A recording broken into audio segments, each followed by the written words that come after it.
বর্তমানে বিভিন্ন এলাকায়, গ্রামীণ এলাকায় বিশেষ করে আয়ুষ্মান কার্ডের যে ইকেওয়াইসি হচ্ছে, অর্থাৎ ফটো তোলা হচ্ছে, তো তাদের কিন্তু অনেকেই যেতে হচ্ছে না। ঠিক আছে, আপনার মোবাইল ফোন থেকে একবার চেক করে নিতে পারেন যে আপনাকে যেতে হবে কি হবে না। আর যাওয়ারও কোনো দরকার নেই, আপনি আপনার ফোন থেকেও ভেরিফাই করতে পারেন বা কেওয়াইসি কমপ্লিট করতে পারেন। তো সেই বিষয়ে আমি একটি ছোট ভিডিও এর পরবর্তীতে আপলোড করব।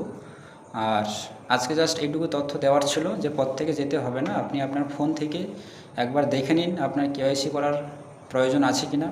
তো যাদের ভেরিফাইড দেখাচ্ছে কিন্তু তাদের কোনো রকম যাওয়ার দরকার নেই।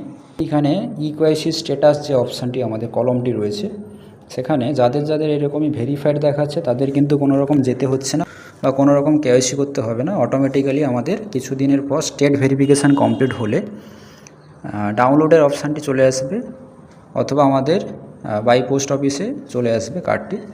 যাদের যাদের কিন্তু এরকমই আইডেন্টিফাইড দেখাচ্ছে তাদের কিন্তু কেওয়াইসি করতে হবে। আর যাদের আনআইডেন্টিফাইড দেখাচ্ছে ওদের কিন্তু কোনো রকম ভুল থাকার জন্য, অর্থাৎ রেশন কার্ডে বা খাদ্য সুরক্ষা কার্ডের সাথে আধার কার্ডে কোনো রকম ভুল থাকার জন্য, সেটা আনআইডেন্টিফাইড দেখাচ্ছে, ওনাদের কিন্তু আগে রেশন কার্ডের যে তথ্যটি ভুল রয়েছে সেটি সংশোধন করতে হবে, তারপর কেওয়াইসি করা যাবে।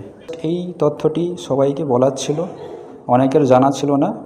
ধন্যবাদ সবাইকে।